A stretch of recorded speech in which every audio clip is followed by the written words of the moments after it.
ಯಾರ್ರೀ ಇವ್ರ್ಯಾರ್ರೀ ನನ್ನ file clear ಮಾಡಕ್ಕೆ ಹೂ ಇಸ್ ಪ್ರದೀಪ್ ಇವ್ರ ಅಪ್ಪಂದ ಇಲಾಖೆ ಸರ್ಕಾರದಲ್ಲಿ ನಿಯಮಗಳಿದೆ ನಿಯಮದ ಪರವಾಗಿ ನಂದು ಮಾಡಬೇಕು ಇನ್ಯಾರ್ದಾದ್ರೂ ಇದ್ರೂ ಮಾಡಬೇಕು. ಕಳೆದ ವಾರ ಚಿಕ್ಕಬಳ್ಳಾಪುರ ತಾಲೂಕು ದಂಡಾಧಿಕಾರಿ ಇಲಾಖೆಗೆ ಭೇಟಿ ನೀಡಿ ಸಾರ್ವಜನಿಕರ ಸಮಸ್ಯೆಗಳನ್ನು ಆಲಿಸಿದ ನಂತರ ಮಾತನಾಡಿದ ಶಾಸಕ ಪ್ರದೀಪ್ ಈಶ್ವರ್, ಸಂಸದ ಸುಧಾಕರ್ ಅವರದ್ದು ಚದಲಪುರ ಬಳಿ ಇರುವ ಜಮೀನಿನಲ್ಲಿ ಶಾಲೆ ಕಟ್ಟಲು ಕೂಡ ಇಲಾಖೆಗೆ ಭೂ ಪರಿವರ್ತನೆಗೆ ಒಂದು ಫೈಲ್ ಬಂದಿತ್ತು. ಆದರೆ ನಾನು ಒಂದು ದಿನಾನೂ ಹಾಗೆ ಇಟ್ಟುಕೊಳ್ಳಿಲ್ಲ, ಸಹಿ ಮಾಡಿ ಕಳುಹಿಸಿದ್ದೀನಿ. ನನ್ನ ಜಾಗದಲ್ಲಿ ಅವರಿದ್ದಿದ್ರೆ 3 ವರ್ಷವಾದರೂ ಮುಂದೂಡುತ್ತಿದ್ರು ಎಂಬ ಹೇಳಿಕೆ ವಿಚಾರವಾಗಿ ಟಾಂಗ್ ನೀಡಿದ ಸಂಸದ ಸುಧಾಕರ್, ನನ್ನ ಫೈಲ್ ಕ್ಲಿಯರ್ ಮಾಡೋದಕ್ಕೆ ಯಾರು ಪ್ರದೀಪ್? ಅವರ ಅಪ್ಪಂದ ಇಲಾಖೆ. ಸರ್ಕಾರದಲ್ಲಿ ನಿಯಮಗಳಿವೆ, ಅದರ ಪ್ರಕಾರ ನಂದು ಮಾಡಬೇಕು, ಬೇರೆಯವರದ್ದು ಮಾಡಬೇಕು.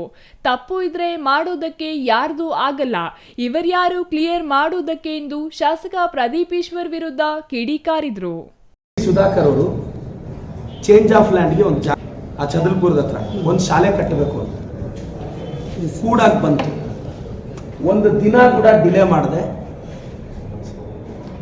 ನನ್ನ ಪ್ಲೇಸಲ್ಲಿ ಅವ್ರು ಇದ್ದಿದ್ದರೆ 3 ವರ್ಷ ಮುಂದೆ ಹಾಕೋರು ಫೈಲ್ನ. ಆದರೆ ನಾನಿದ್ದೀನಿ.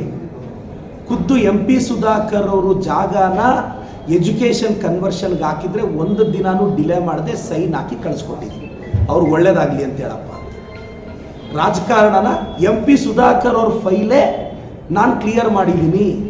ನಗರಸಭೆ ಅಧ್ಯಕ್ಷರು ಗಜೇಂದ್ರ ಅವ್ರ ಫೈಲ್ ಕ್ಲಿಯರ್ ಮಾಡಿದ್ದೀನಿ. BJP ಘಟಾನುಘಟಿಗಳ ಫೈಲ್ ಕ್ಲಿಯರ್ ಮಾಡಿದ್ದೀನಿ. JDS ಅವ್ರ ಫೈಲ್ಗಳು ಕ್ಲಿಯರ್ ಮಾಡಿದ್ದೀನಿ. ಹೇಳಿ, ಇಂಥ ರಾಜಕಾರಣ ನೀವೆಲ್ಲಾದರೂ ನೋಡೋಕ್ಕೆ ಸಾಧ್ಯನಾ? ನಾನು MP ಅವ್ರದ್ದೇ ಫೈಲ್ ಕ್ಲಿಯರ್ ಮಾಡಿದ್ದೀನಿ. ನನಗೇನಾದರೂ ದ್ವೇಷ ಇದ್ದಿದ್ದರೆ ಎಷ್ಟೊತ್ತೇಳಿ ಹೋಲ್ಡ್ ಮಾಡೋದು? ಸೊ ಎಲ್ಲ ನಾನು ಹೇಳೋದು ಹಂಗೆ ಅನ್ಯೋನ್ಯವಾಗಿ ಹೋಗೋಣ. ಬೈಕೊಳ್ಳೋದು ಬೈಯೋದು ಅವೆಲ್ಲ ಕಾಮನ್ ಆಗಿ ಇದ್ದೇ ಇರುತ್ತೆ. ಇಷ್ಟು. ಯಾವ ಫೈಲ್ ಹೇಳ್ರಿ?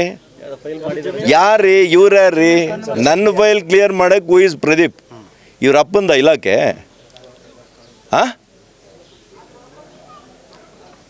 ಸರ್ಕಾರದಲ್ಲಿ ನಿಯಮಗಳಿದೆ, ನಿಯಮದ ಪರವಾಗಿ ನಂದು ಮಾಡಬೇಕು, ಇನ್ಯಾರ್ದಾದ್ರೂ ಇದ್ರೂ ಮಾಡಬೇಕು. ತಪ್ಪಿದ್ರೆ ಮಾಡೋಕ್ಕಾಗಲ್ಲ. ಹೂ ಇಸ್ ಈ ಟು ಕ್ಲಿಯರ್? ಸರ್ಕಾರ ಅವರಲ್ಲ. ಇದ್ದೀನಿ ನಾನು ಯಾರ ಕಾಲು ಹಿಡಿದು ಭಿಕ್ಷೆಗೆ ಹೋಗಿಲ್ಲ. ಯಾರ ಮನೆ ಹತ್ರ ಯಾರು ಹೋಗಿದ್ರು ಒಂದ್ಸಲಿ ಹಿನ್ನೆಲೆ ತಿಳ್ಕೊಳಕ್ಕೆ ಹೇಳಿ. 100 ಸಲ ಕಾಲು ಹಿಡ್ಕೊಳ್ಳೋದು, 100 ಸಲ ಸಹಾಯಕ್ಕೆ ಬರೋದು, ಮನೆ ಮುಂದೆ 24 ಗಂಟೆ ಕಾಯೋದು, ಈ ರೀತಿಯಲ್ಲಿ ಭಿಕ್ಷೆ ಮಾಡಿ ಜೀವನ ನಡೆಸಿಲ್ಲ ನಾನು.